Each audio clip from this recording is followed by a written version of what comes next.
Good morning বন্ধুরা, সবাই কেমন আছো? আশা করি সবাই ভালো আছো। আর আমিও খুব ভালো আছি।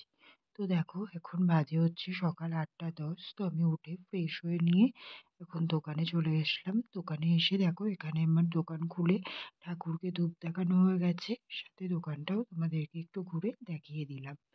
তারপরে দেখো, এখন আমি তোমার চা বিস্কুট খেয়ে নিচ্ছি। তারপরে এখন বাজে ১২টা মতো। তো এখানে আমার রান্না হয়েছে, মা রান্না করেছিল ভাত, উচ্ছে ভাজা, আর তোমার ডাল করেছিল। ডালটা যেহেতু আমরা সকালে খাওয়া দাওয়া করেছি। আর এই যে এখানে লাউ তরকারি। আর এই যে এখানে তোমার মাছের কালিয়াটা করলাম, পুরোপুরি কমপ্লিট হয়ে গেছে, সেটাও তোমাদের একবার দেখিয়ে দিলাম। ঠিক আছে, তো আজকের ব্লগ বলো আর যাই বলো, তো এতটাই ছোটই কিন্তু হয়েছিল। ঠিক আছে, তো দেখো বন্ধুরা, এখন বাজে 2টোর মতো। তো আমি দোকান বন্ধ করলাম 1:30টার দিকে। দোকান বন্ধ করে তারপরে এই যে রেডি হয়ে নিয়েছি। এখন বাজারে যাব, দোকানের কিছু মাল আনার আছে, সেগুলো আনবো। তো আজকে যেহেতু শুক্রবার, ওর জন্য আমাদের মেন বাজারটা বন্ধ। তো এখানের কাছে একটা বাজার আছে, ওখানেও তোমার পাইকারি মাল বিক্রি হয়। তো ওখান থেকেই কিছু মাল নেওয়ার আছে, সেই মালগুলো নিয়ে নেব। সাথে এটিএমেও যেতে হবে, টাকা তুলতে হবে কিছু। তো টাকাগুলো তুলে নেব। আসলে যেহেতু দোকানে অনেকে অনলাইন পেমেন্টও করে, তো সেইখান থেকে কিছু টাকা জমে গেছে। আজকে ক্যাশ নেই, ওর জন্য ভাবলাম ওখান থেকে কিছু তুলে নেব। আর অল্প কিছু ক্যাশ আছে, দিয়েও হয়ে যাবে। ওইগুলো দিয়েই মালগুলো নিয়ে নিতে পারবো। ঠিক আছে, তো চলো বন্ধুরা, যাওয়া যাক। তারপরে আবার দেখা করছি। তো দেখো বন্ধুরা, এখানে আমার চান করে পুজো দেওয়াও কমপ্লিট হয়ে গেছে। তো আমি এখানে পুজো দিয়ে নিয়েছি।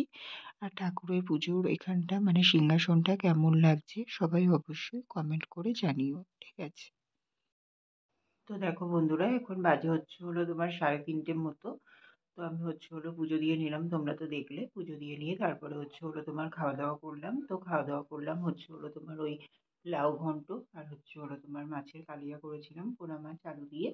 তো সেটাই খাওয়া দাওয়া করে এখন উপরে আসলাম। আর বাজার থেকে তো আসলাম তখন কটা বাজে, ওই তোমার 3টে বাজতে 10 মিনিট বাকি টাকি। তখন বাড়ি এসে তারপরে চান করলাম, চান করে তারপরে পুজো দিয়েছি। ঠিক আছে, তো এখন একটু রেস্ট নেবো, নিয়ে আবার দোকানে যাওয়া আছে। ঠিক আছে, তো চলো বন্ধুরা, এখন একটু রেস্ট নিয়ে নিই, আবার পরে দেখা করছি।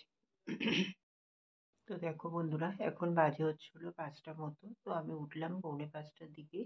উঠে ফ্রেশ হয়ে তারপরে এই যে রেডি হয়ে নিয়েছি। এখন দোকানে যাব। দোকানে গিয়ে দোকানের মালগুলো নামিয়ে সব গুছিয়ে নিতে হবে। নিতে নিতেই সন্ধ্যা হয়ে যাবে, তারপরে সন্ধ্যেও দিয়ে নিতে হবে। ঠিক আছে, তো চলো বন্ধুরা, দোকানে যাওয়া যাক, আবার পরে দেখা করছি।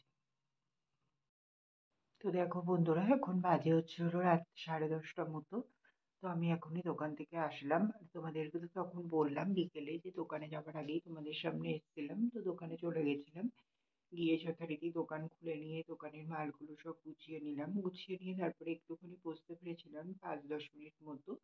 তো তারপরেই সন্ধে হয়ে গেছিল, সন্ধে দিয়ে নিলাম। তারপরে ওই 7টার দিকে চা খেলাম। চা আর তোমার 2টো বিস্কুট, নোনতা বিস্কুট খেয়েছিলাম।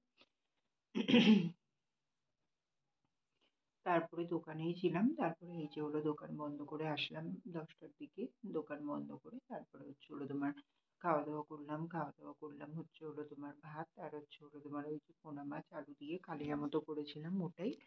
খাওয়া দাওয়া করে তারপরে উপরে এসে দেখো আমার বিছানা করা হয়ে গেছে। তারপরে গাছেও জল দিয়ে আসলাম, তো এখন শুয়ে পড়বো। ঠিক আছে, আর ভিডিওটাও এখানে শেষ করে দিচ্ছি, আর বেশি বড় করছি না। তো চলো বন্ধুরা, তোমরা সাথে থেকো আর পাশে থেকো। আবার দেখা হচ্ছে কাল সকালে একটি নতুন ব্লগের সঙ্গে। ততক্ষণের জন্য তোমরা সবাই খুব ভালো থেকো, সুস্থ থেকো। আর আমার ভিডিওটি যদি ভালো লেগে থাকে অবশ্যই লাইক, কমেন্ট অ্যান্ড শেয়ার করে দিও। সাবস্ক্রাইব করতে ভুলো না কিন্তু। তো চলো বন্ধুরা, টাটা, গুড নাইট।